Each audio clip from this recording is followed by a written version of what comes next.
72세 영국 퇴역 대령이 아내를 잃고 스스로 밥을 끊었습니다. 런던 최고의 병원에서 온갖 방법을 동원했지만 그의 굳게 담은 입은 끝내 열리지 않았죠. 의사도 딸도 그 누구도 이 완고한 노인을 살릴 수 없었습니다. 그런데 한국인 사위가 이틀 밤을 꼬박 세워 끓여온 정체불명의 하얀 국물 한 그릇이 모든 것을 뒤집어 놓았습니다. 최첨단 서양 의학이 두 손 들고 항복한 그 병실에서 고작 솥뼈를 물에 넣고 끓인 국물이 어떻게 다 죽어가던 노인의 심장을 다시 뛰게 만들었을까요? 그 48시간의 기적, 지금부터 시작합니다. 잠깐 시작 전에 구독과 좋아요 한 번씩만 부탁드립니다. 여러분의 작은 응원이 더 좋은 이야기를 만드는 큰 힘이 됩니다. 저는 아서 펜들턴입니다. 대영제국 육군 대령으로 35년을 복무한 군인이죠. 22살의 소위로 임관한 날, 어머니가 제 어깨에 계급장을 매만지며 말씀하셨어요. 펜들턴 가문의 남자는 절대 무릎을 꿇지 않는다고요. 저는 그 말을 가슴에 새기고 평생의 신조로 삼았습니다.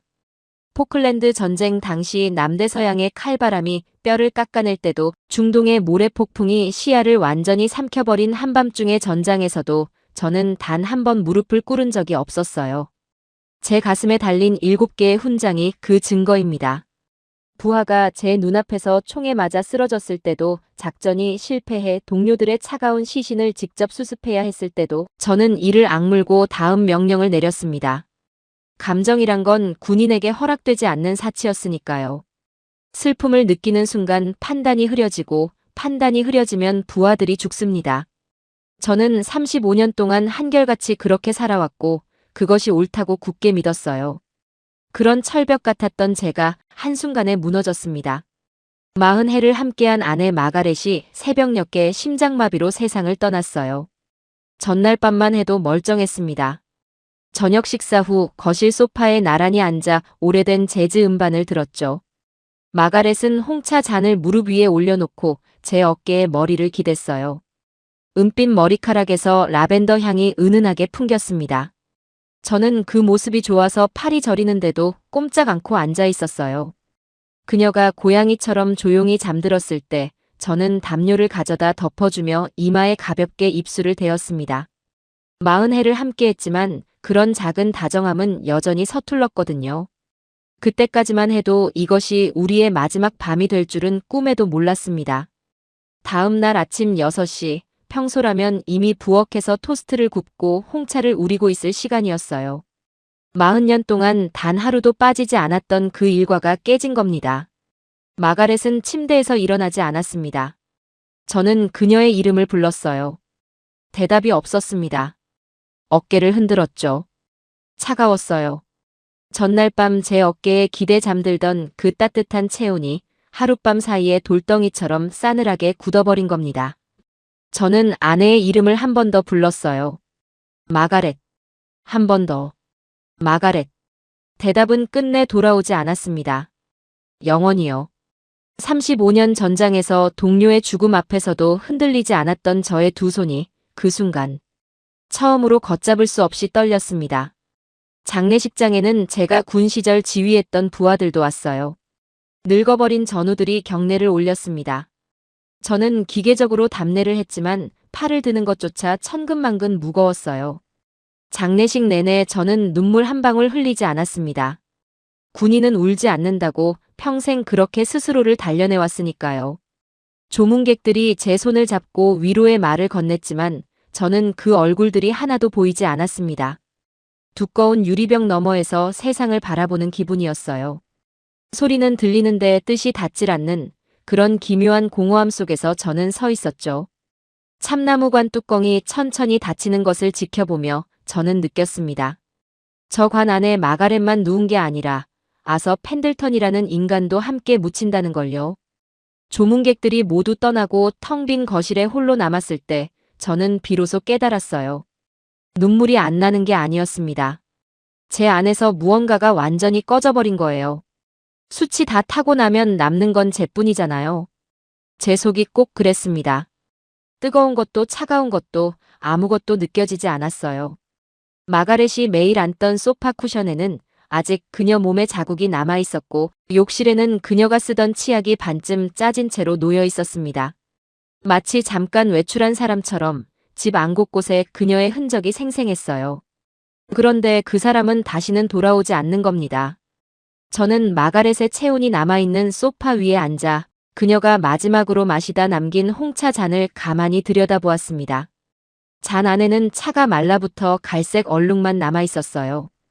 그날 저녁 저는 부엌에서 마가렛이 마지막으로 준비해둔 식재료를 발견했습니다. 내일 아침에 구워주려고 꺼내놓은 빵과 냉장고 안에 가지런히 정리된 딸기잼. 이미 떠난 사람이 산 사람을 위해 남겨둔 마지막 아침 식사의 준비물이었어요. 저는 그 빵을 만지지 못했습니다. 그날부터 저는 먹지 않았어요. 식욕이 없어서가 아닙니다. 마가렛 없는 세상에서 숨쉬는 행위 자체를 거부한 겁니다.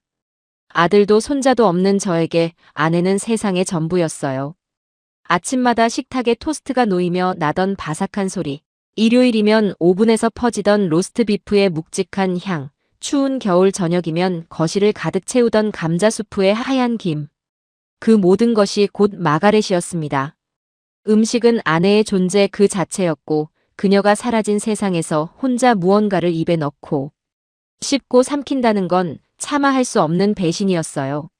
마가렛 없이 맛있는 것을 먹는 제 자신을 상상하는 것만으로도 구역질이 났습니다. 딸 엘리너가 매일 찾아와 울며 매달렸지만 저는 단호했습니다. 쓰러진 제가 런던 도심의 종합병원으로 실려온 뒤에도 입장은 바뀌지 않았어요. 간호사가 가져오는 죽 한 그릇에도 주스 한 잔에도 물 한 모금에도 저는 고개를 돌렸습니다. 엘리너는 침대 옆에 무릎을 꿇고 제 손을 잡으며 애원했어요. 아빠, 엄마도 이걸 원하지 않을 거라고요. 하지만 저는 대답하지 않았습니다. 마가렛이 뭘 원하는지 아는 사람은 이제 마가렛뿐인데 그 마가렛은 더 이상 이 세상에 없으니까요. 링거 수액으로 겨우 숨만 붙들어 매고 있는 상태였죠. 의료진은 필사적으로 저를 살리려 했지만 정작 저는 단 한 번도 살려달라고 요청한 적이 없었습니다. 병실 창밖으로 보이는 잿빛 런던 하늘이 제 심장의 빛깔과 꼭 닮아 있었습니다. 왜 먹어야 합니까? 누구를 위해 살아남아야 합니까? 마가렛이 없는 식탁 앞에 혼자 앉아 숟가락을 드는 것이 대체 무슨 의미가 있습니까? 그 질문에 답해줄 수 있는 사람은 이 세상에 더 이상 없었어요. 병실 한쪽 벽에 걸린 둥근 시계가 째깍째깍 소리를 냈습니다. 그 무심한 초침 소리가 유일하게 이 방에서 살아있다는 것을 증명하는 소리였죠.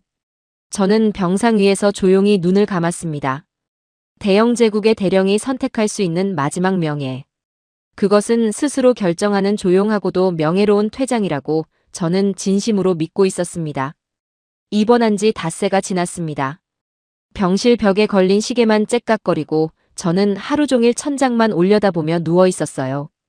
제 딸 엘리너는 하루도 빠지지 않고 병실을 찾아왔습니다. 눈이 퉁퉁 붓도록 울고 와서는 제 앞에서만 억지로 미소를 지으려 했어요. 솔직히 그 처량한 모습이 저를 더 지치게 했습니다. 엘리너의 곁에는 5년 전 결혼한 한국인 남편 정우가 늘 함께였습니다. 저는 처음에 이 결혼을 반대했어요. 동양인이라서가 아니었습니다. 이 말수적은 남자가 내 외동딸을 진짜 행복하게 해줄 수 있을지 도무지 확신이 서지 않았을 뿐이죠. 정우는 런던의 한 금융회사에 다니는 겉보기엔 평범하고 조용한 남자였습니다.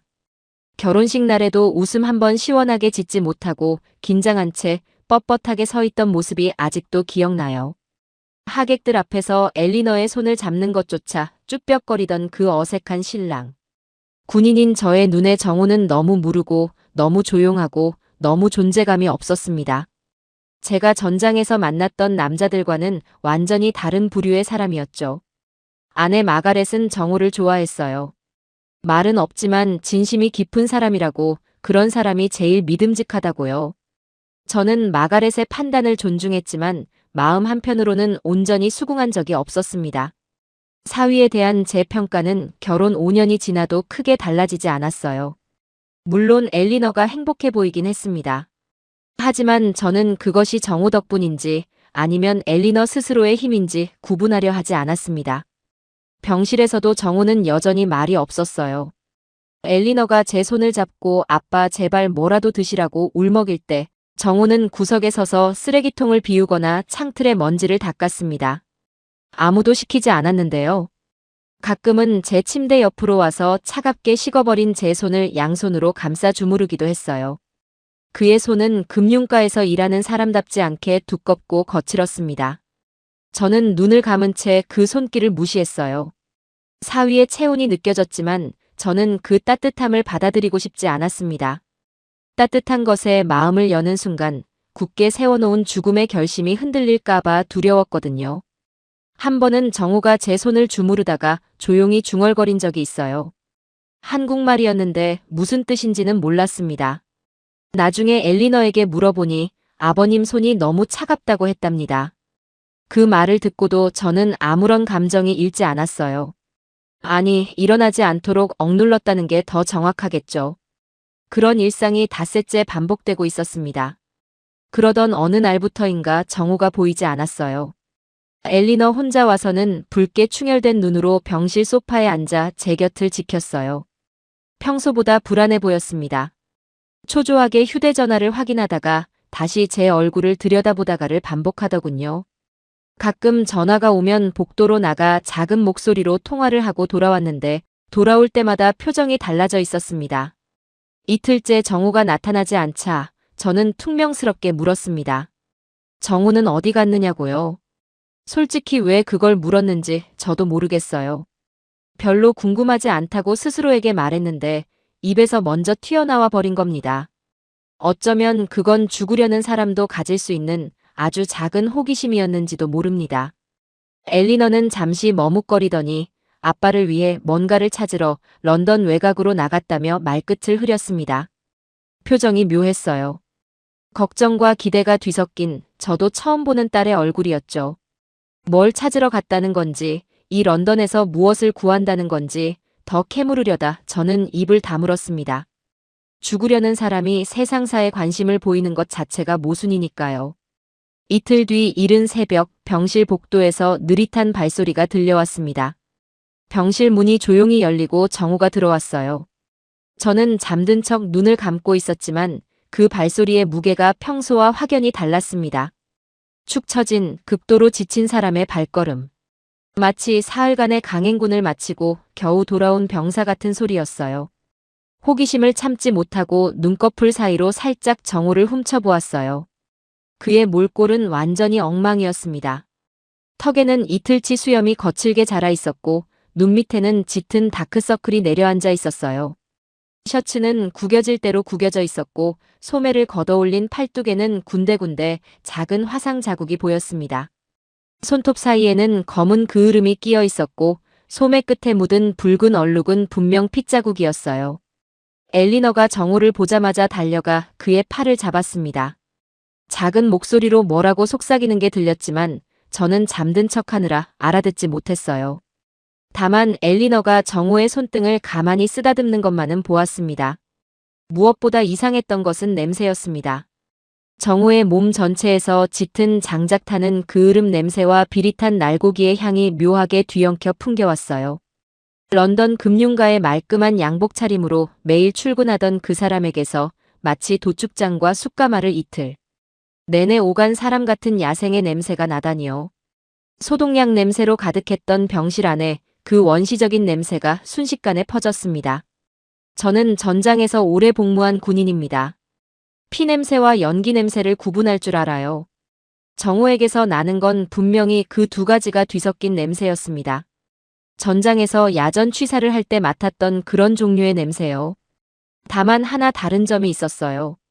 전장의 냄새에는 공포가 섞여 있었지만 정호의 냄새에는 공포 대신 알 수 없는 집요함 같은 것이 배어 있었습니다. 저는 눈을 다시 감았습니다. 하지만 머릿속에서는 의문이 꼬리에 꼬리를 물었어요. 이 남자가 대체 이틀 동안 어디서 무엇을 한 것인가? 왜 피 냄새와 연기를 온몸에 두르고 돌아온 것인가? 그리고 딸 엘리너는 왜 그토록 묘한 표정을 짓고 있었던 것인가? 하지만 저는 입 밖으로 한마디도 꺼내지 않았습니다. 궁금한 것을 물어본다는 건 이 세상에 아직 미련이 남아있다는 뜻이니까요. 살아있는 사람의 영역에 다시 발을 들이는 셈입니다. 저는 억지로 고개를 돌려 창밖을 바라보았습니다. 새벽 런던의 하늘은 여전히 낯빛이었고 저는 여전히 죽기로 결심한 완고한 늙은 군인이었어요. 다만 침대 위에 누운 제 코끝에서 정호가 남기고 간 그 야생의 냄새만은 좀처럼 지워지지 않았습니다. 그리고 그의 손등에서 얼핏 보았던 선명한 붉은 화상 자국이 눈을 감아도 자꾸만 눈앞에 아른거렸어요. 이번 일주일째 제 몸은 눈에 띄게 망가져가고 있었습니다. 원래도 마른 편이었지만 며칠 사이 갈비뼈가 흉측하게 드러났고 광대뼈가 날카롭게 솟아올랐어요. 눈은 움푹 꺼져 들어가 마치 해골 위에 얇은 가죽 한 장을 덮어놓은 것 같았죠. 거울을 본 적은 없었지만 간호사들의 표정을 보면 알 수 있었습니다. 제 얼굴을 마주할 때마다 그들은 살짝 움찔하고는 애써 표정을 관리했거든요. 혈압은 바닥을 기었고 맥박은 분당 40대 초반까지 떨어져 있었습니다. 링거줄만 3개가 제 팔에 꽂혀 있었어요. 포도당, 전해질, 비타민 수액이 투명한 관을 타고 쉴 새 없이 흘러들어왔지만 그건 생명을 유지하는 최소한의 화학물질일 뿐이었습니다. 의료진은 매시간 활력 징후를 체크하며 심각한 표정으로 고개를 저었어요. 저는 그 수액줄이 마치 꼭두각시의 실처럼 느껴졌습니다. 제 의지와는 상관없이 억지로 살려놓으려는 원치 않는 끈이었어요. 딸 엘리너는 필사적이었습니다. 마가렛을 잃은 슬픔을 미처 사귀지도 못한 채 이번에는 아버지까지 잃을 수 있다는 공포에 몰린 거예요. 이 아이가 런던 전체를 뒤집어 놓을 기세였습니다.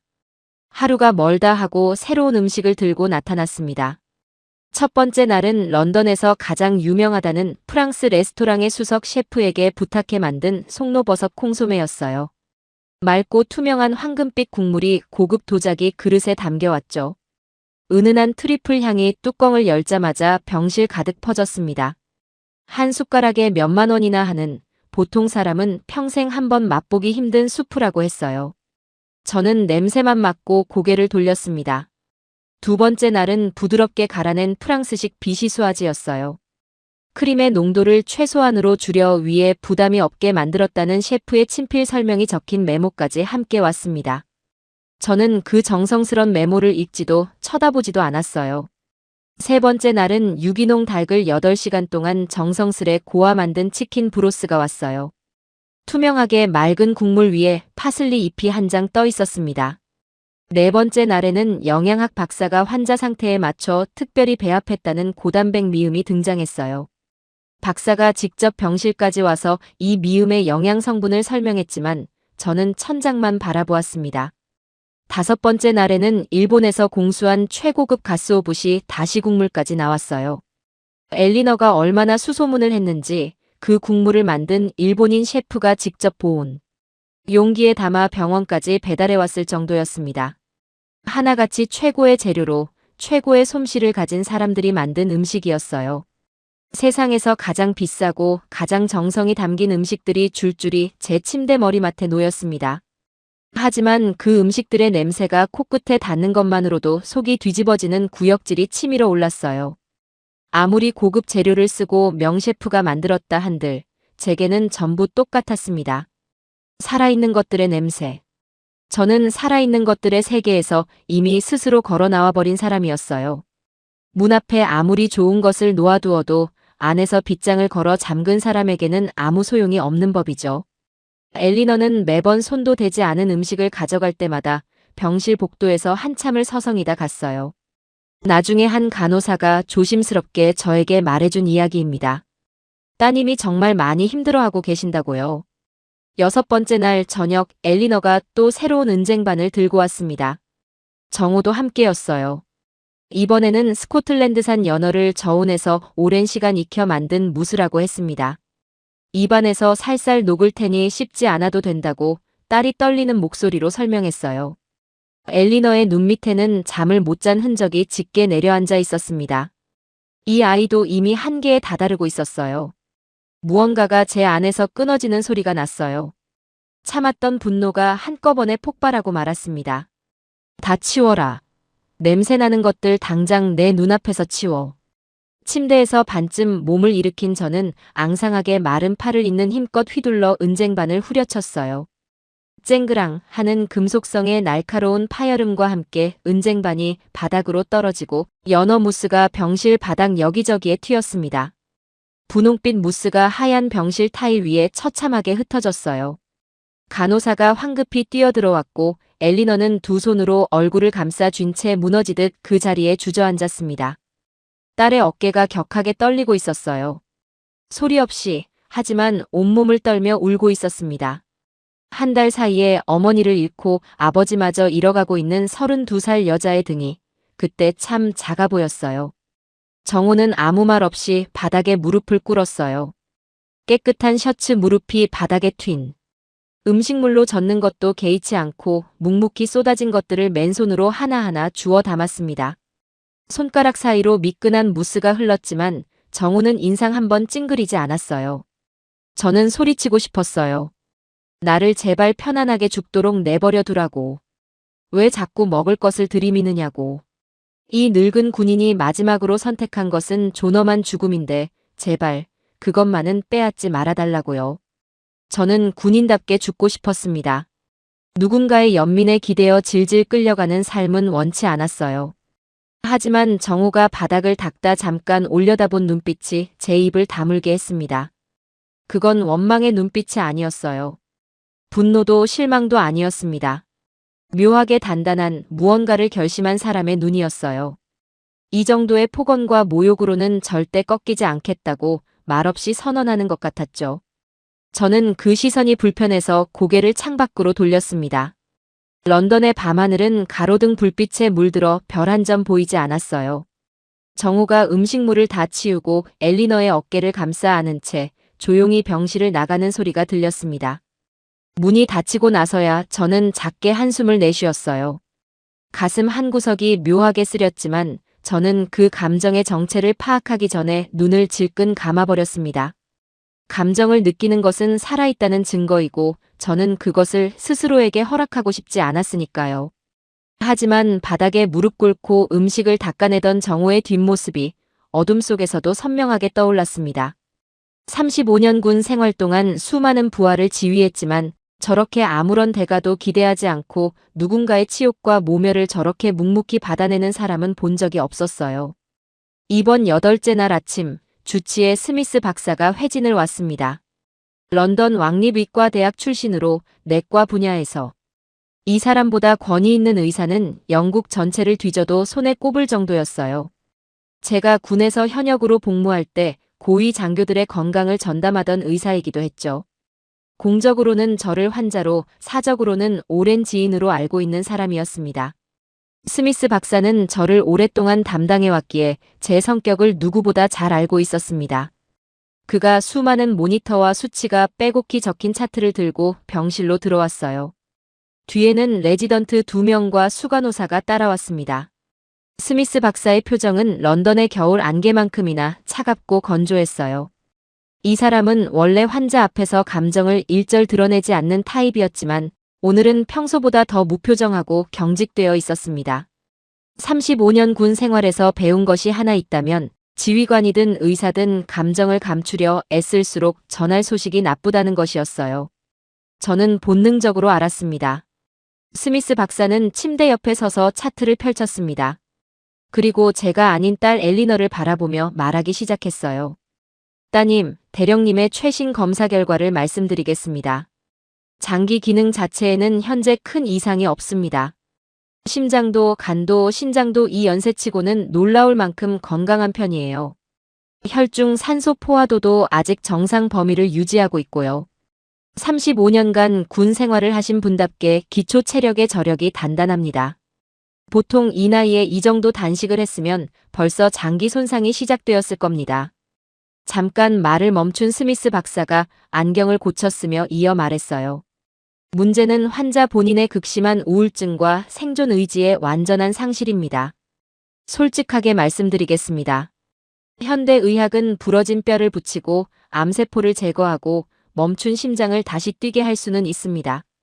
하지만 환자 스스로가 살고 싶지 않다고 결정한 정신까지 강제로 일으켜 세울 수는 없어요. 의학에는 그런 약이 없습니다. 엘리너의 얼굴이 새하얗게 질렸습니다. 입술을 꽉 깨물고 있었어요. 옆에 서 있던 정호가 아내의 팔을 조용히 하지만 단단하게 잡았습니다. 저는 눈을 감은 채 듣고 있었지만 방 안에 내려앉은 침묵의 무게를 온몸으로 느낄 수 있었어요. 엘리너의 숨소리가 가빠지는 것이 들렸습니다. 스미스 박사는 거기서 멈추지 않았습니다. 현재 대령님은 8일째 고형식은 물론 수분 섭취조차 거부하고 계십니다. 링거 수액으로 최소한의 수분과 전해질만 공급하고 있지만 이것으로는 한계가 있어요. 체중은 이번 시보다 5kg 이상 빠졌고 근육량은 급격히 감소하고 있습니다. 이 속도라면 2주 안에 장기 기능이 급격하게 나빠질 겁니다. 병실 안에 무거운 침묵이 흘렀습니다. 심장 모니터의 느린 삐 소리만 일정한 간격으로 울렸어요.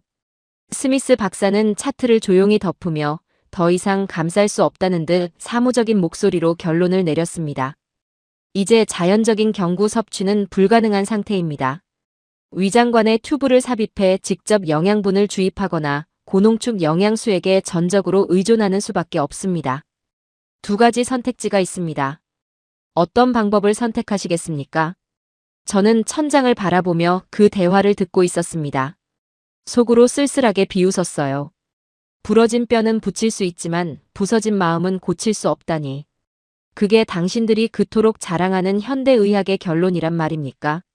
수백 년간 쌓아올린 서양의학의 끝이 고작 이것이란 말입니까?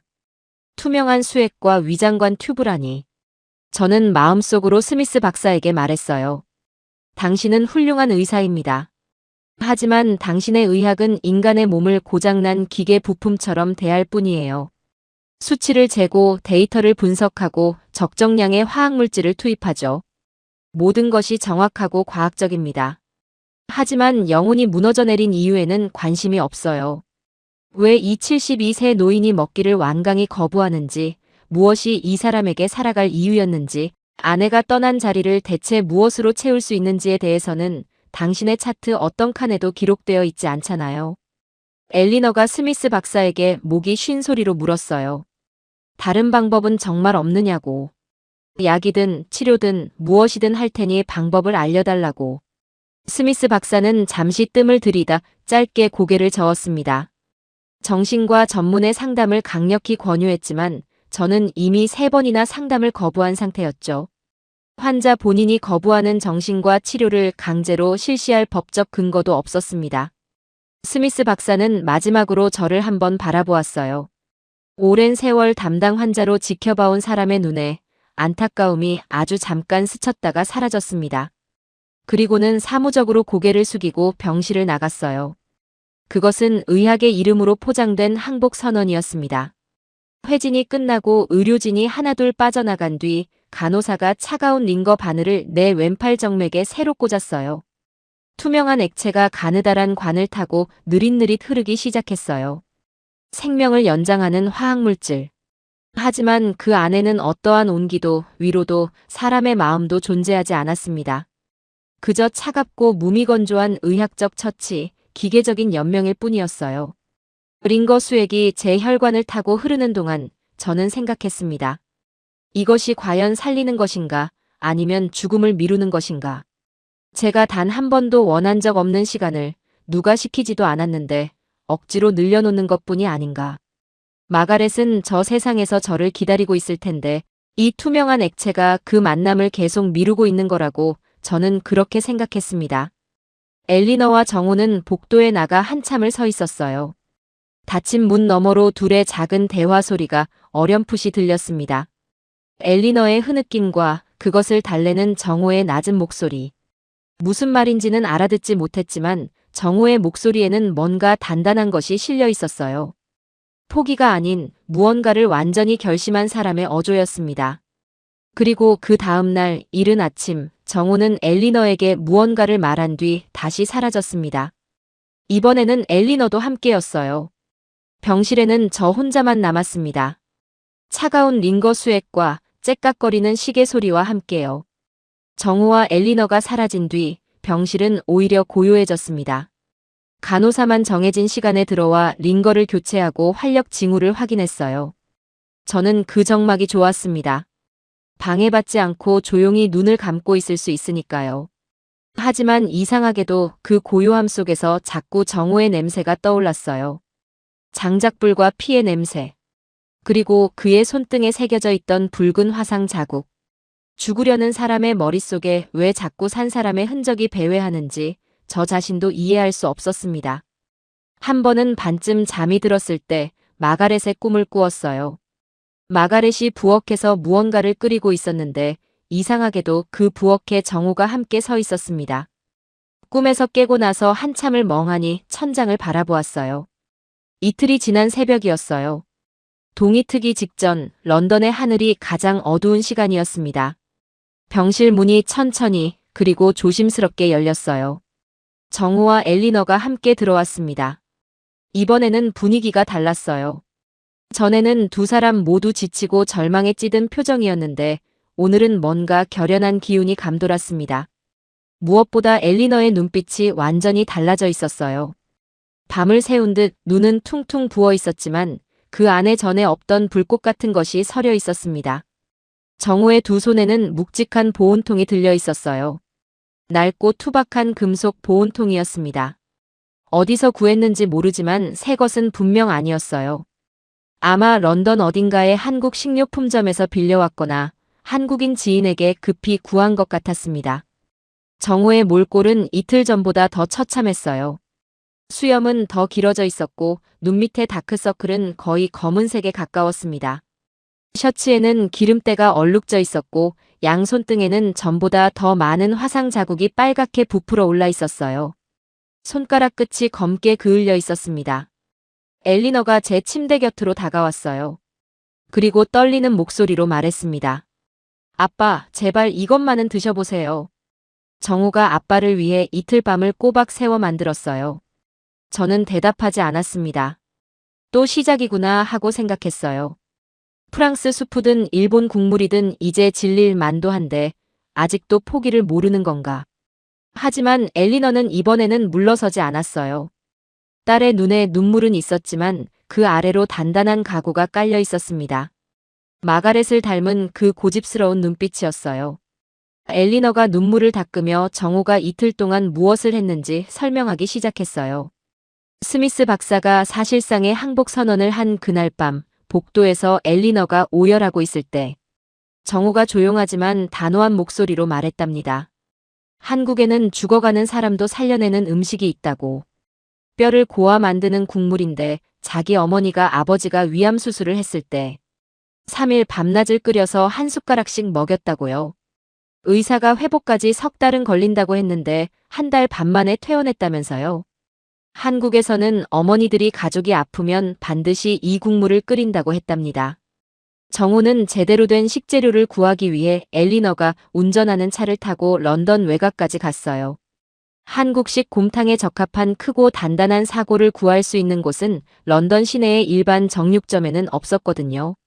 서양에서는 뼈를 그렇게 쓰지 않으니까요. 새벽부터 교회의 도축장을 3곳이나 돌아다녔어요. 정호가 서툰 영어로 자기가 원하는 부위를 설명하느라 애를 먹었다고 합니다. 결국 도축장 주인에게 직접 소뼈 부위의 사진을 그려서 보여준 끝에 최고급 소의 가장 크고 단단한 사골과 앞다리뼈를 구할 수 있었답니다. 커다란 뼈 덩어리들을 비닐에 겹겹이 싸서 차 트렁크에 실었는데 돌아오는 길에 핏물이 새어나와 차 안에 비릿한 냄새가 가득 찼다고 했어요. 엘리너는 처음에 기겁했지만 정호의 진지한 눈빛을 보고 아무 말 없이 운전대만 잡았답니다. 그리고 런던 외곽에서 빌린 작은 부엌에서 장작불을 피우고 꼬박 이틀 동안 뼈를 고안했다는 겁니다. 처음 6시간은 차가운 물에 뼈를 담가 핏물을 뺐어요. 물을 3번이나 갈아가며 피가 더 이상 나오지 않을 때까지요. 그 다음 팔팔 끓는 물에 한 번 삶아내 나머지 불순물을 완전히 걷어냈습니다. 그 과정에서 정호의 팔에 끓는 물이 튀어 화상을 입었고 장작불을 조절하다 손등을 여러 번 대었다고 합니다. 하지만 정호는 불을 줄이거나 자리를 뜨지 않았어요. 꼬박 48시간 이틀 밤을 뚝배기 앞에 쪼그려 앉아 지켰습니다.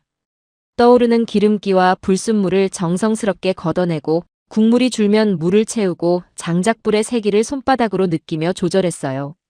엘리너는 옆에서 교대로 불을 봐주겠다고 했지만 정호는 끝까지 혼자 지켰답니다. 잠깐이라도 눈을 떼면 불세기가 달라져서 국물 맛이 변한다면서요. 엘리너는 그런 남편 옆에 앉아 담요를 덮어주고 물을 떠다주고 화상 입은 손에 연고를 발라주는 것밖에 할 수 없었다고 했어요. 정우가 조심스럽게 보온통의 뚜껑을 열었어요.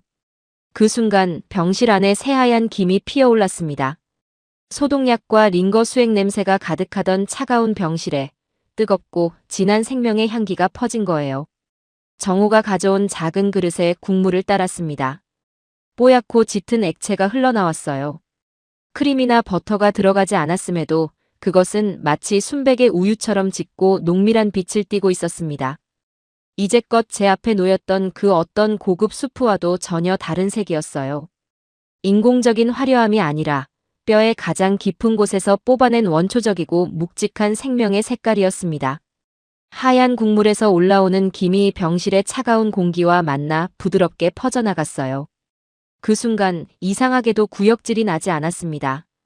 지금까지 코를 찔렀던 모든 음식들과는 근본적으로 다른 냄새였거든요. 화려하거나 자극적이지 않았습니다.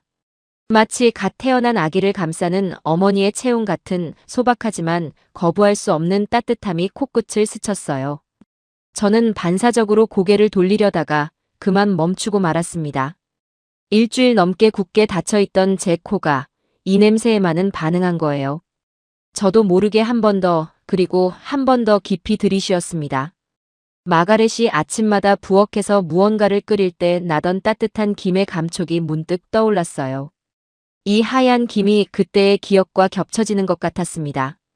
딱 한 숟가락만 드십시오, 아버님. 정우가 서툰 영어로 조용히 말하며 수저를 제 입가로 가져왔습니다. 그의 목소리는 48시간 동안 잠을 자지 못한 사람답게 갈라져 있었어요. 하지만 눈빛만은 흔들리지 않았습니다. 그가 쥔 것은 한국식 숟가락이었어요. 서양의 둥글고 깊은 스푼이 아니라 납작하고 긴 금속 숟가락. 정우가 한국에서 가져온 것인지 런던의 한국 가게에서 산 것인지는 모르겠지만 그 숟가락에 담긴 뽀얗고 진한 하얀 국물이 병실의 형광등 빛을 받아 은빛으로 반짝이고 있었어요. 저는 수저를 든 정우의 손을 바라보았습니다. 그 순간 눈에 들어온 것은 국물이 아니라 그의 손이었어요. 양쪽 손등에 장작불에 댄 화상 자국이 선명했습니다. 붉게 부풀어 오른 곳도 있었고 물집이 터져 진물이 마른 곳도 있었어요. 손가락 마디마디는 검게 그을려 있었고 손톱 사이에 낀 그을음은 아무리 씻어도 빠지지 않은 것 같았습니다. 이틀 전까지만 해도 제 차가운 손을 부드럽게 주물러주던 그 깨끗한 손이 겨우 48시간 만에 이렇게까지 변한 겁니다. 정우는 제 시선을 의식했는지 얼른 손을 숟가락 뒤로 숨기려 했어요. 하지만 이미 늦었습니다. 저는 다 보았어요. 저는 그 상처투성이의 손을 보는 순간 차마 고개를 돌릴 수가 없었어요. 전장에서 부하가 부상당한 손으로 총을 쥐고 있는 것을 볼 때와 같은 묵직한 감정이 치밀어 올랐습니다. 저를 위해 저 상처를 입은 것인가? 피 한 방울 섞이지 않은 이방인 장인, 그것도 자기를 한 번도 제대로 인정해주지 않았던 고집불통 늙은이를 위해 저 남자는 자기 살같이 타들어가는 것을 감수한 것인가? 저는 짐승처럼 으르렁거리며 지켜왔던 고집을 내려놓았습니다. 마지못해서가 아니었어요. 더 정확히 말하면 저 화상 자국 앞에서 거부하는 것이 차마 인간으로서 할 수 있는 일이 아니었습니다. 35년간 군인으로 살면서 부하의 헌신을 외면한 적은 단 한 번도 없었거든요. 전장에서 부상당한 전우가 건네는 물통을 차마 거부하지 못하는 것과 같은 이치였습니다. 저는 앙다문 입술을 천천히, 아주 천천히 벌렸어요. 일주일 동안 단 한 번도 열지 않았던 입이었습니다. 하얀 국물이 메마른 혀를 타고 넘어갔습니다. 순간 저는 망치로 후두부를 맞은 듯한 충격에 휩싸였어요. 그것은 지금까지 제 앞에 놓였던 그 어떤 수프와도 차원이 달랐습니다. 프랑스 셰프의 송로버섯 콩소매처럼 혀끝을 살짝 자극하는 화려한 맛이 아니었어요. 이건 그런 차원의 맛이 아니었습니다. 완전히 다른 세계의 것이었어요. 뼈의 가장 깊은 곳에서 48시간이라는 시간의 무게로 뽑아낸 원초적인 생명력이었습니다. 뜨거운 국물이 입안에 닿자마자 입술이 쩍쩍 달라붙었어요. 이게 뭐지 하고 놀랄 틈도 없이 그 감촉이 혀 전체를 사로잡았습니다. 콜라겐이 진하게 우러나 젤리처럼 끈적한 질감이 혀와 입천장 사이를 감쌌습니다. 하지만 그 끈적함이 버터나 크림처럼 느끼하거나 무겁지 않았어요. 오히려 목구멍을 타고 넘어가는 순간 뼛속까지 뻥 뚫어주는 개운하고 깊은 뒷맛이 밀려왔습니다. 맵지도 짜지도 않은데 혀 전체가 뜨겁게 깨어나는 느낌이었어요. 뜨거운 용암 같은 기운이 얼어붙어 있던 식도를 타고 천천히 내려갔습니다. 일주일 넘게 링거 수액만으로 연명하던 텅 빈 위장에 그 뜨거운 국물이 도착하자 차갑게 굳어버린 오장육부가 맹렬하게 깨어나기 시작했어요. 마치 한겨울 꽁꽁 얼어붙은 땅에 봄의 첫 빗물이 천천히 스며드는 것 같았습니다. 죽어있던 것들이 깨어나는 느낌이었어요. 핏줄을 타고 흐르던 차가운 링거액이 무색해질 만큼 폭발적인 온기가 온몸의 신경을 하나하나 두드려 깨웠어요. 얼음장처럼 차갑던 손끝에 혈색이 돌아왔고 며칠째 감각을 잃었던 발끝에 따끔거리는 온기가 퍼져나갔습니다. 마치 얼어붙은 몸 전체에 한꺼번에 난방이 켜진 것 같았어요. 그것은 단순히 위장을 채우는 음식이 아니었어요. 48시간이라는 시간과 화상과 핏물과 잠 못 든 밤과 한 사람의 간절함이 농축된 액체였습니다. 한 숟가락의 국물에 한 사람의 48시간이 밤잠과 안락함을 포기한 전부가 녹아 있었어요. 그것은 영양을 공급하는 의학적 행위가 아니라 꺼져가는 생명의 불씨를 맨손으로 움켜쥐고 강제로 피워 올리는 의식과도 같았습니다. 두 번째 숟가락을 삼켰습니다. 세 번째도 삼켰어요. 목구멍을 넘어갈 때마다 뜨거운 전류가 온몸을 훑고 지나가는 느낌이었습니다. 국물이 위장에 닿을 때마다 마치 꺼져가는 모닥불에 마른 장작을 하나씩 올려놓는 것처럼 몸속의 열기가 점점 커져갔어요. 저는 저도 모르게 떨리는 앙상한 손으로 정우가 든 그릇을 끌어당겼습니다. 한 숟가락으로는 부족했습니다. 일주일 넘게 아무것도 요구하지 않던 온몸의 세포가 이 뜨거운 것을 더 달라고 제발 더 달라고 아우성치고 있었어요. 일주일 동안 완벽하게 닫혀있던 어떤 명셰프의 음식에도 꿈쩍하지 않던 제 몸이 이 이름 모를 하얀 국물 한 숟가락에 완전히 무방비하게 열려버린 겁니다. 엘리너가 두 손으로 입을 막은 채 소리 없이 울고 있는 것이 흐릿하게 보였습니다. 정우는 울지 않았어요. 다만 숟가락을 든 손이 미세하게 떨리고 있었습니다. 그 떨림이 안도인지 긴장인지 아니면 48시간 동안 쌓인 극한의 피로 때문인지 저는 알 수 없었어요. 하지만 한 가지는 확실했습니다. 이 남자가 제 입에 넣어준 이 하얀 국물. 한 숟가락에는 런던 최고의 셰프들이 만든 그 어떤 음식에도 들어있지 않았던 것이 담겨 있었어요. 그것이 무엇인지 죽으려던 늙은 군인은 아직 이름 붙일 수 없었지만 혀끝에서 느껴지는 그 깊고 소박한 따뜻함만은 부정할 수가 없었습니다. 마가렛이 겨울 아침마다 끓여주던 감자 수프도 이런 따뜻함은 아니었어요. 이건 더 원초적인 것이었습니다. 마치 태초에 인간이 처음 불을 피우고 처음으로 뜨거운 것을 입에 넣었을 때 느꼈을 그런 근원적인 온기. 정우가 48시간 동안 장작불 앞에서 지켜낸 그 불의 온도가 고스란히 이 국물 안에 담겨 제 몸속으로 고스란히 흘러들어온 것입니다. 서양의 그 어떤 과학적 처방에도 없었던 사람의 온기라는 약이었어요. 한 숟가락, 두 숟가락, 세 숟가락. 저는 자신도 멈출 수 없을 만큼 이성을 잃은 사람처럼 국물을 삼켰습니다. 한 숟가락을 넘길 때마다 몸 안에서 무언가가 되살아나는 게 느껴졌어요. 숟가락이 닿을 때마다 입술에 쩍쩍 달라붙는 진한 콜라겐의 감촉이 제 몸이 아직 살아있다는 것을 강제로 증명하고 있었어요. 씹을 힘조차 남아있지 않은 저를 위해 국물 속에는 수천 번 칼질해서 솜처럼 부드럽게 찢어낸 소고기가 구름처럼 풀어져 있었습니다. 이가 닿을 필요도 없이 혀 위에서 스르르 녹아내렸어요. 고기의 맛이 국물과 어우러지면서 깊고 묵직한 감칠맛이 입안 가득 퍼졌습니다. 나중에 안 사실이지만 정우는 뼈를 고아내는 48시간 동안 그 옆에서 고기를 따로 삶아 식을 때마다 결따라 일일이 손으로 찢어 넣었다고 해요. 칼로 자르면 너무 거칠어서 손으로 찢어야 입안에서 부드럽게 풀어진다면서요. 저는 이가 약한 72세 노인이었고 정호는 그것까지 생각한 겁니다. 그릇의 바닥이 서서히 드러났어요. 텅 빈 그릇을 바라보며 저는 더 달라는 말을 차마 입에 담지 못했습니다.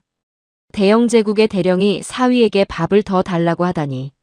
하지만 제 손이 의지보다 먼저 움직였어요. 바싹 마른 손가락이 빈 그릇의 가장자리를 더듬으며 남아있을지 모를 국물 한 방울까지 숟가락에 담으려 했습니다. 그 손을 보고 저 자신이 놀랐어요. 일주일 전에 은쟁반을 엎어버린 그 손이 지금은 빈 그릇을 안쓰럽게 쓸고 있었으니까요. 정호가 조용히 보온통에서 국물을 한 그릇 더 따랐어요. 아무 말 없이 당연하다는 듯이요. 두 번째 그릇의 바닥이 드러날 무렵 내 이마에는 굵은 땀방울이 솟아 있었습니다. 일주일 넘게 얼어붙어 있던 몸에서 땀이 난다는 것은 일주일 넘게 정지해 있던 몸속의 엔진이 다시 돌아가기 시작했다는 뜻이었어요. 링거 수액으로는 절대 만들어낼 수 없는 종류의 열이었습니다. 막혀있던 숨통이 뻥 뚫리듯 트이자 그동안 참아왔던 감정들이 해일처럼 한꺼번에 밀려왔습니다. 그제야 저는 모든 것을 깨달았어요. 퍼즐 조각이 맞춰지듯 지난 며칠간의 수수께끼가 한꺼번에 풀렸습니다. 며칠 전 정호가 이틀간 사라진 이유, 그의 몸에서 났던 피냄새와 그을음 냄새의 정체를요. 그것은 단순한 요리의 흔적이 아니었습니다. 런던 외곽의 도축장을 돌며 생뼈를 구하다 묻은 피냄새. 48시간 동안 장작불 앞에서 꼼짝 않고 쪼그려 앉아 뼈를 고아내며 온몸에 밴 연기 냄새. 끓는 국물이 튀어 살갗을 태울 때마다 이를 악물고 참으며 만든 화상 자국. 그 모든 것이 피 한 방울 섞이지 않은 이방인 늙은이를 살려내기 위해 기꺼이 자신의 시간과 살을 깎아낸 헌신의 증거였던 겁니다. 차가운 수치와 논리로 생명을 포기하라고 선고했던 영국의 의사와 달리 이 한국인 사위는 과학도 논리도 내세우지 않았어요. 그저 뼈를 구해다가 물을 붓고 불을 지피고 48시간을 지켰을 뿐입니다. 미련할 정도로 우직하고 비효율적일 만큼 정직한 시간과 노동을 갈아 넣어 다 죽어가는 노인의 생명을 맨손으로 움켜쥔 거예요. 서양의 첨단 의학이 차트를 덮고 고개를 저으며 포기한 것을 이 남자는 솥 하나와 장작불과 48시간의 고집으로 해낸 겁니다. 학위도 없고 의료 면허도 없고 대단한 기술도 없었어요. 그에게 있는 것은 오직 시간을 통째로 바치는 우직한 정성, 그 하나뿐이었습니다. 하지만 그 하나가 모든 것을 이겼어요. 48시간. 그 시간 동안 타올랐을 뜨거운 불길을 상상하자 가슴 깊은 곳에서 무언가가 터져나왔어요. 군인은 울지 않는다고 평생 그렇게 훈련해왔는데 제 의지와는 상관없이 눈에서 물이 쏟아졌습니다. 한두 방울이 아니었어요. 마가렛이 떠난 날도 장례식장에서도 병실에서 혼자 누워있을 때도 나오지 않았던 눈물이 빈 곰탕. 그릇을 앞에 두고 폭포처럼 터져나온 겁니다. 저는 무너지는 자존심을 주체하지 못하고 빈 곰탕. 그릇을 양팔로 가슴에 꼭 끌어안은 채 아이처럼 엉엉 소리를 내어 울었습니다. 대령의 체면도 군인의 위엄도 영국 신사의 고집도 다 내려놓았어요.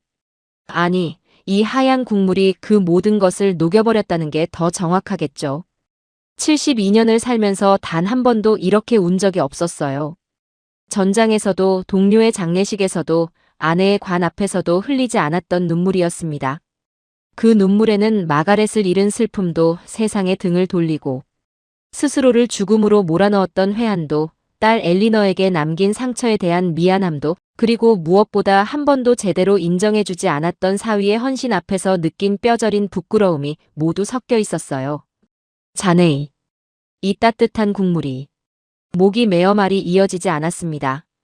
72년 인생에서 처음으로 말을 잇지 못했어요.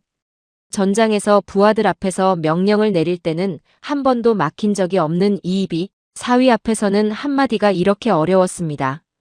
한참을 흐느끼다 겨우 숨을 고르고 다시 입을 열었어요. 다 죽어가는 늙은이의 심장을 다시 뛰게 했네. 정호는 아무 대답도 하지 않았습니다. 대답할 필요가 없었어요. 이미 48시간의 장작불로 모든 말을 대신했으니까요. 다만 고개를 깊이 숙이고 화상. 자국이 선명한 두 손을 무릎 위에 가지런히 올려놓은 채 조용히 앉아 있었습니다. 그의 어깨가 미세하게 떨리고 있었습니다. 엘리너는 병실 구석에서 두 손으로 얼굴을 감싸쥔 채 아버지와 남편을 번갈아 바라보며 하염없이 눈물을 흘렸어요. 새벽에 병실 안에는 세 사람의 울음소리만이 조용히 그리고 따뜻하게 울려 퍼졌습니다. 창밖으로 런던의 하늘이 보였어요. 입원한 이래 처음으로 잿빛이 아닌 옅은 붉은색이 동쪽 하늘에 번지고 있었습니다. 그것은 이틀 밤을 새운 사위의 손에서 건너온 온기만큼이나 조용하고 확실한 새로운 하루가 시작되고 있다는 빛이었어요. 저는 그 빛을 바라보며 생각했습니다. 내일도 정우가 끓여올 저 하얀 국물을 기다려도 되는 것일까? 그 생각이 드는 순간 저는 알았어요. 이미 죽기를 포기한 거라는 걸요. 그날 이후 제 회복 속도는 병원 의료진 전체를 경악시켰습니다. 정우는 이틀에 한 번씩 새벽같이 일어나 곰탕을 끓여 병원으로 가져왔어요. 매번 같은 과정이었습니다. 도축장에서 뼈를 구하고 찬물에 핏물을 빼고 끓여서 불순물을 걷어내고 다시 깨끗한 물을 부어 장시간 고아내는 것. 정우는 그 과정을 한 번도 빼먹거나 줄이지 않았어요. 매번 40시간 이상을 들였습니다. 엘리너가 고기를 찢어 넣는 것을 돕기 시작했고 둘은 하나의 팀처럼 움직였어요. 첫 번째 곰탕을 먹은 다음 날 아침 저는 간호사에게 물을 달라고 했습니다. 일주일 만에 처음으로 스스로 무언가를 입 밖에 낸 거였어요. 간호사가 하도 놀라서 물컵을 떨어뜨릴 뻔했죠. 다른 간호사를 부르더니 둘이서 제 얼굴을 번갈아 보았어요.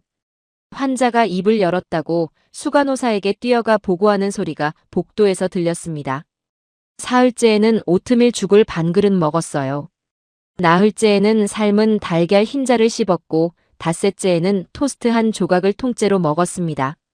마가렛이 매일 아침 구워주던 그 토스트를요. 바삭한 소리가 입안에서 났을 때 가슴이 먹먹해졌지만 이번에는 숟가락을 놓지 않았어요. 일주일이 지나자 갈비뼈가 드러났던 가슴에 살이 붓기 시작했어요. 움푹 꺼져 있던 눈에 빛이 돌아왔고 흐려졌던 눈동자에 총기가 서렸습니다. 회진을 온 스미스 박사가 제 차트를 보고 멈칫했어요. 체중이 3kg 늘었고 혈압과 맥박이 정상 범위로 올라와 있었거든요. 그는 안경을 벗고 차트를 다시 확인하고 제 얼굴을 번갈아 보았습니다. 대체 무슨 일이 있었던 겁니까? 스미스 박사의 목소리에서 처음으로 감정이 섞여 나왔어요. 사무적이고 냉정하기로 유명한 이 의사가 환자 앞에서 놀라움을 감추지 못한 건 처음이었습니다. 엘리너가 정우의 곰탕 이야기를 설명했어요. 소뼈를 48시간 동안 고아서 만든 한국의 전통 국물이라고요. 스미스 박사가 보온통에 남아있던 곰탕을 들여다보았습니다. 뽀얗게 우러난 하얀 국물을 한참 바라보더니 고개를 절레절레 저었어요. 맙소사, 고작 소뼈를 물에 넣고 끓인 것에 이런 결과가 나왔단 말입니까? 우리가 가장 비싼 영양 수액을 투여하고 최고급 영양식을 공수해도 꿈쩍 않던 환자가 뼈를 고아 만든 국물 한 그릇에 이렇게 반응하다니요. 스미스 박사는 잠시 말을 잃었어요. 그리고 나지막이 중얼거렸습니다. 현대의학이 놓치고 있는 것이 분명히 있다고요. 수치와 데이터로는 측정할 수 없는, 그러나 분명히 효과가 있는 영역이 존재한다고요. 저는 그 말을 듣고 속으로 생각했습니다. 당신이 놓친 건 영양소의 배합이나 투여 방법이 아닙니다. 당신의 차트에 한 번도 기록된 적 없는 항목, 사람의 마음이라고요. 링거 수액에는 정확한 칼로리와 전해질이 들어있었지만 곰탕에는 48시간의 뜨거운 진심이 들어있었어요. 의학이 계산할 수 없는 성분이었죠. 스미스 박사의 과학이 패배한 것은 국물의 영양 성분 때문이 아니라 그 국물에 녹아있는 한 사람의 헌신 때문이었습니다. 보름이 지나자 저는 휠체어의 도움 없이 혼자 힘으로 화장실을 갈 수 있게 되었어요. 복도에서 간호사와 마주쳤는데 그 간호사가 제 얼굴을 보고 깜짝 놀랐습니다. 입원할 때 해골 같았던 사람이 맞느냐고요. 한 달이 되었을 때는 병실 복도를 천천히 걸을 수 있었어요. 창밖으로 보이는 런던의 하늘이 신기하게도 더 이상 잿빛이 아니었습니다. 같은 하늘인데 색깔이 달라 보이더군요. 살고 싶은 사람의 눈에는 세상이 다르게 보이나 봅니다. 정우가 이틀에 한 번 가져오는 곰탕을 먹을 때마다 제 몸은 눈에 띄게 회복되었어요. 물론 곰탕만의 힘은 아니었을 겁니다. 곰탕 안에 담겨있던 정우의 마음, 엘리너의 간절함, 그리고 그 두 사람이 보여준 포기하지 않는 사랑이 제가 다시 살아야 할 이유를 조용히 만들어준 거죠. 마가렛이 떠난 자리는 여전히 비어 있었지만 그 빈자리 주변에 따뜻한 사람들이 서 있다는 것을 저는 비로소 보게 된 겁니다. 퇴원을 앞둔 날 아침, 저는 정호에게 처음으로 악수를 청했습니다. 제가 먼저요. 35년 군 생활 동안 상관에게만 먼저 손을 내밀었는데 사위에게 먼저 손을 내민 건 이때가 처음이었어요. 정호의 손을 잡는 순간 그 손바닥의 거칠기가 고스란히 전해졌습니다. 5년 전 결혼식장에서 잡았던 부드러운 손과는 완전히 다른 손이었어요. 화상 자국이 아물면서 생긴 딱딱한 굳은 살, 장작을 쥐느라 닳아버린 손가락 끝. 그 손이 저에게는 제 가슴에 달린 7개의 훈장 전부를 합친 것보다 무겁게 느껴졌어요. 전장에서 받은 훈장은 국가가 준 것이지만 이 손의 굳은 살은 한 사람이 온전히 다른 한 사람을 위해 남긴 것이었으니까요. 자네 덕분에 내가 오늘 이 두 발로 서 있네. 정호는 여전히 말이 없었어요. 다만 꾸벅 고개를 숙여 인사했습니다. 한국에서는 존경하는 어른에게 이렇게 인사한다고 나중에 엘리너가 알려주었어요. 고개를 숙이는 각도에 마음의 깊이가 담겨 있다면서요. 정호의 인사는 깊었습니다. 평생 대영제국의 우월함을 믿어왔던 오만한 군인은 묵묵하고 깊은 한국인의 정 앞에서 완전히 항복했습니다. 서양의 어떤 과학이나 철학도 48시간을 고아낸 이방인 사위의 우직한 헌신을 이길 수는 없었어요. 저는 퇴원 서류에 사인을 하면서 결심했습니다. 이 무뚝뚝하지만 누구보다 뜨거운 심장을 가진 사위의 나라, 한국을 내 두 발로 직접 밟아보겠다고요. 정호가 어린 시절 어머니에게 배웠다는 그 곰탕의 원래의 맛을 한국 땅의 본고장에서 직접 먹어보겠다고요. 그리고 정호의 어머니에게 직접 감사 인사를 드리겠다고요. 마가렛이 떠난 자리에 찾아온 지독한 상실감을 저는 이제 정호와 엘리너, 그리고 그들이 이틀 밤을 새워 끓여준 뜨거운 곰탕의 온기로 채우며 살아갈 겁니다. 죽음을 기다리던 늙은 대령은 끝났습니다. 저는 한국인 사위가 48시간의 불꽃으로 끓여낸 하얀 국물 한 그릇으로 오늘 명예롭게 다시 태어났습니다. 이번에는 스스로 결정하는 죽음이 아니라 스스로 결정하는 삶을 선택합니다. 런던 최고의 병원이 두 손 들고 포기한 생명을 48시간 동안 한숨 자지 않고 끓여낸 한국의 곰탕 한 그릇이 살려냈습니다. 가장 비싼 영양수액도 최고급 프랑스 수프도 첨단 의학의 그 어떤 처방도 열지 못했던 늙은 군인의 입을 이방인 사위의 화상 자국 가득한 손이 열었어요. 피 한 방울 섞이지 않은 장인을 위해 기꺼이 밤을 새우고 살같이 타는 것도 마다하지 않았던 사위의 뜨거운 헌신. 이것이 바로 세계가 경탄하는 한국인만의 깊은 정이 아닐까요? 오늘 이야기가 여러분의 가슴을 따뜻하게 데워주셨다면 구독과 좋아요를 꾹 눌러주세요. 여러분의 작은 응원이 더 감동적인 이야기를 전하는데 큰 힘이 됩니다. 지금까지 시청해주셔서 감사합니다.